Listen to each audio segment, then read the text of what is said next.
क्या आपकी परिस्थितियां आपकी साधना में बाधक हैं? क्या आपकी परिस्थितियां आपको साधना करने में, ध्यान करने में या पूजा पाठ करने में बाधा उत्पन्न करती हैं?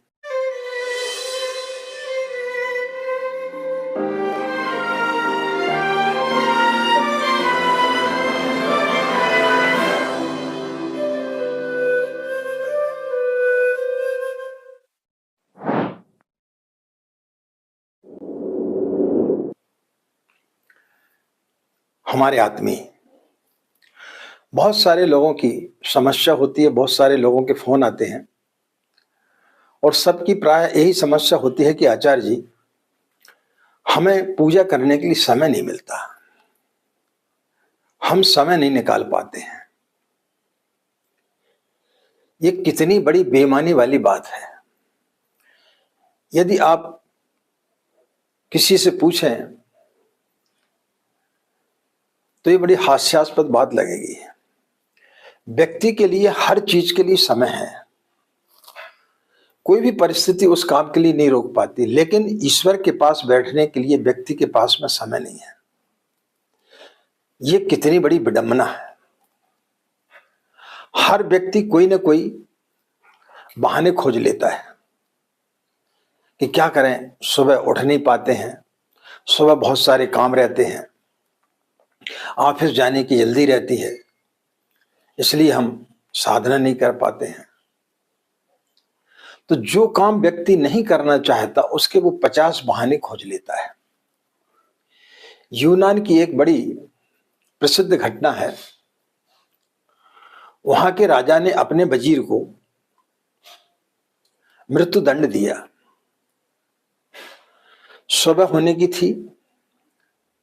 धीरे धीरे उसके घर में, वजीर के घर में उसके मित्रों का आना प्रारंभ हुआ था। दोपहर होते होते राजा के सैनिकों ने उसके घर को चारों तरफ से घेर लिया और उसके घर के अंदर संदेश भेजा गया कि आज शाम को 6 बजे आपको मृत्यु दंड दिया जाएगा। बहुत सारे मेहमान उसके घर में आए हुए थे। सभी लोग हतभ्रम रह गए। पत्नी रोने लगी, बच्चे रोने लगे। शायद उसका उस दिन जन्मदिन था, इसलिए बहुत सारे उसके इष्ट मित्र आए हुए थे। संगीत वादक भी अपनी बीड़ा लेकर के अंदर आ रहा था।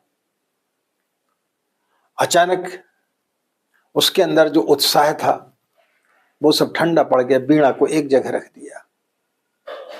सारे लोग निराशा से डूब गए। उस वजीर ने अपने मित्रों से कहा कि क्या हुआ, आप लोग इतने उदास क्यों हो गए हैं? बोले अभी अभी आपको सूचना आई है कि राजा के द्वारा आज शाम को आपको मृत्यु दंड दिया जाएगा। तो बोले शाम को दिया जाएगा ना, अभी तो शाम को 6 बजने में बहुत समय है। तो जो समय हमारे पास में है उसके लिए हम अच्छे तरीके से क्यों न जिए। ये राजा का बड़ा हमारे ऊपर उपकार है। वो चाहता तो अभी मृत्यु दंड दे सकता था, लेकिन शाम को 6 बजे का दिया है, उसका मैं धन्यवाद करता हूं। और हमारे पास जो समय है उस समय का हम सदुपयोग करेंगे। जो कार्यक्रम चल रहा है वो वैसे ही चलेगा और बल्कि और ज्यादा उत्साह के साथ चलेगा, क्योंकि शाम को 6 बजे मुझे विदा हो जाना है। फिर आप लोगों से भेंट हो पाई या नहीं हो पाई, फिर कोई स्थिति ही ऐसी नहीं बनती है कि आप लोगों से दोबारा मिलन हो पाएगा। लेकिन आज राजा की कितनी बड़ी कृपा है कि मेरा आज जन्मदिन है और आज जितने सारे लोग मेरे मित्र यार थे वो सब के सब आज मेरे घर पर आए हुए हैं। मेरा परिवार भी यहाँ पर मौजूद है। अब कभी ऐसी स्थिति होती कि मेरा परिवार ही मौजूद नहीं होता, आप लोग नहीं होते और मेरी मृत्यु हो जाती, लेकिन यहाँ तो मुझे पता है कि आज शाम को 6 बजे मेरी मृत्यु होने वाली है। तो क्यों ना इसे और अच्छे उत्सव के रूप में मनाया जाए। दावत चालू हुई, बीड़ा का वादन चालू हुआ। गाना बजाना हुआ, नाच गाने हुए। धीरे धीरे ये बात राजा के कानों तक पहुंची कि जिस वजीर को आज मृत्यु दंड दिया जाना, उसके घर में उत्सव हो रहा है, उसके अंदर मृत्यु नाम का कोई भय नहीं है। तो वो भी देखने के लिए आया। उसने देखा कि सभी लोग जो है पार्टी कर रहे हैं, महफिल सजी हुई है। बाकी लोग तो उदास थे, लेकिन वो जो वजीर है वो बड़ा प्रसन्न था। राजा उसके पास से पहुंचे, बोले तुम पागल हो गए हो क्या? बोले क्या हुआ साहब? बोले आज शाम को तुम्हें मृत्यु दंड दिया जाना है, क्या तुमको इस बात की खबर नहीं मिली? बोले हाँ खबर मिली है हमें। तो बोले फिर इतना उत्सव?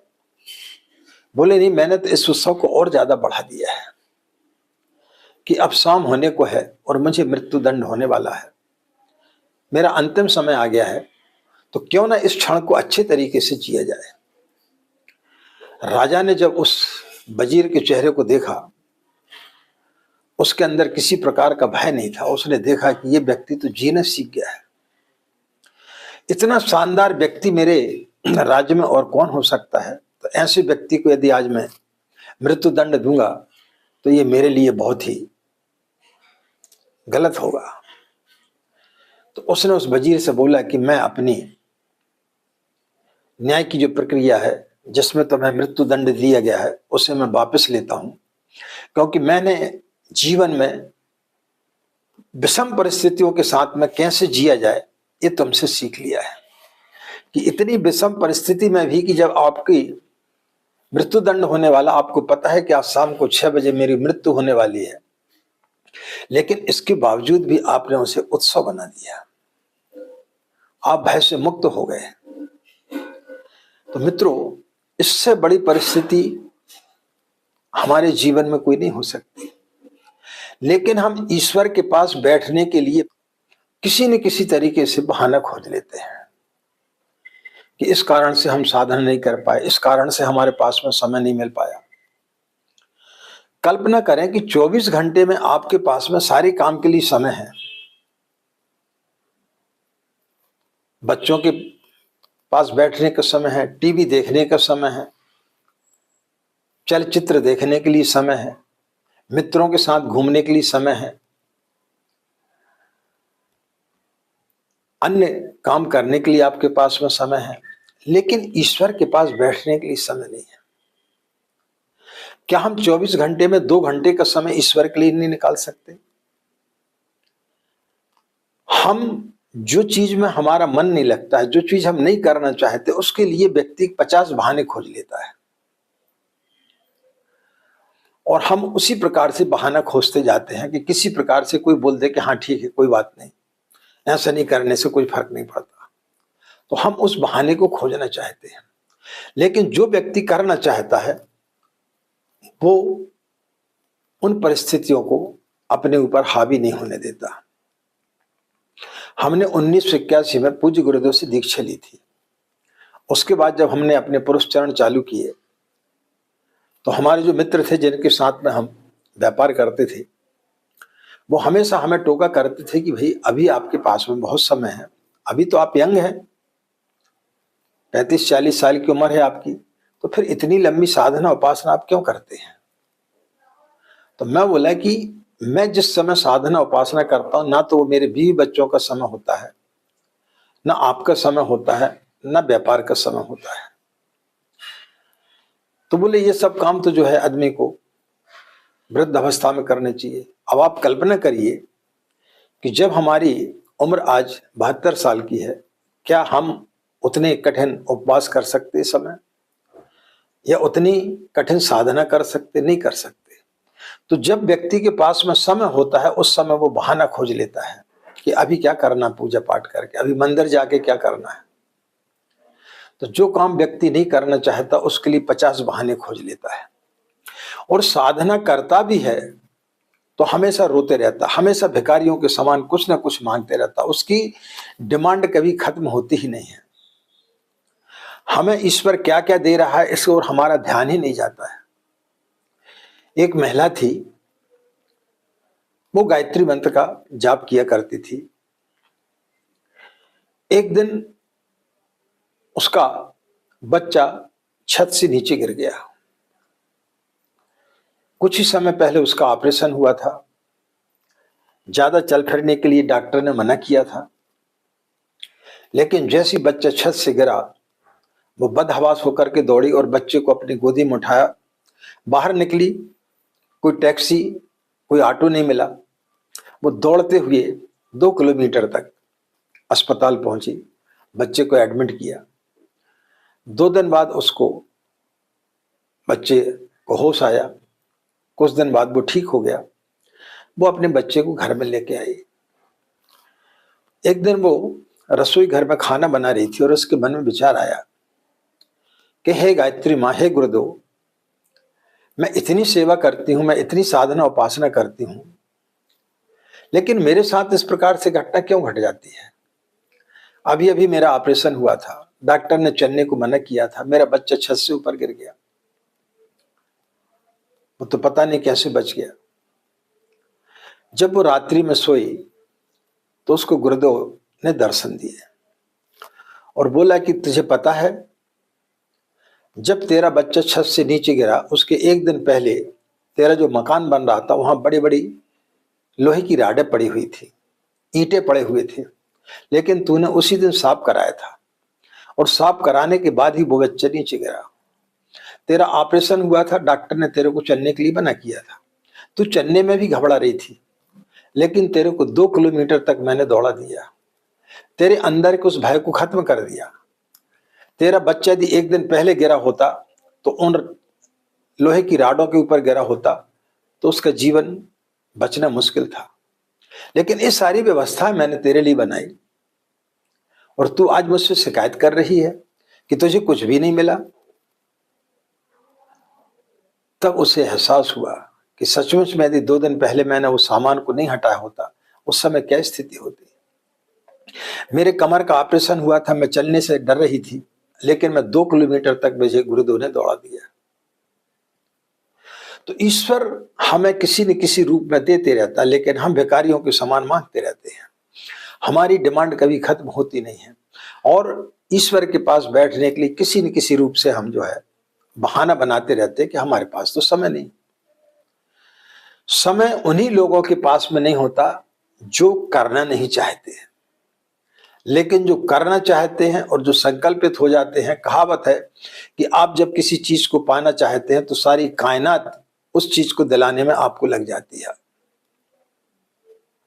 आपका सहयोग करना चालू कर देती है। तो जब आप साधना करते हैं तब फिर सारी परिस्थिति आपके अनुकूल हो जाती है। आपको जब नींद आती है तो नींद आने के बाद में न व्यक्ति अमीर रह जाता है न गरीब रह जाता है, उन सब परिस्थितियों से मुक्त हो जाता है। आपने हवाई जहाज को देखा, जब हवाई जहाज ऊपर जाती है तो जमीन, बादल सबके ऊपर पहुंच जाती है। इसी प्रकार से जब व्यक्ति साधना करता है तो वो सारी चीजों को छोड़ देता है, सारी चीजों से मुक्त हो जाता है, बीवी बच्चों से सबसे मुक्त हो जाता है। साधना का नाम ही है कि जो समस्त बाहर की चीजों से आपको मुक्त कर दे, और जिस दिन व्यक्ति इन सब चीजों से मुक्त हो जाता है उस दिन वो ईश्वर के निकट पहुंच जाता है। लेकिन हमारे साथ क्या होता है कि सूर्य निकलता है, सांझ हो जाती है, पानी गिरता है, मौसम बदलते रहता है, लेकिन हम वहीं को वहीं खड़े हैं। प्रकृति हमेशा हर क्षण बदल रही है, लेकिन हम वहीं को वहीं खड़े हैं, हम उसी उलझन में उलझे हुए हैं। तो जिस दिन आप उन उलझन से मुक्त हो जाएंगे वही क्षण आप जो है ईश्वर के निकट पहुंच जाएंगे। लेकिन हम इन उलझनों से मुक्त होना ही नहीं चाहते हैं और कोई ना कोई बहाना खोजते रहते हैं।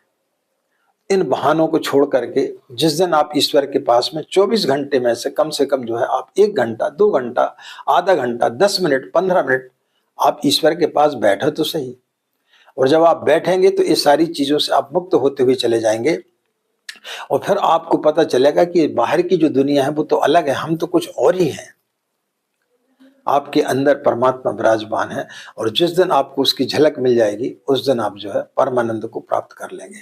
आज की बात समाप्त। आप सभी के अंदर बैठे परमात्मा को हमारा प्रणाम। हमें आज्ञा दें। नमस्कार। ओम शांति।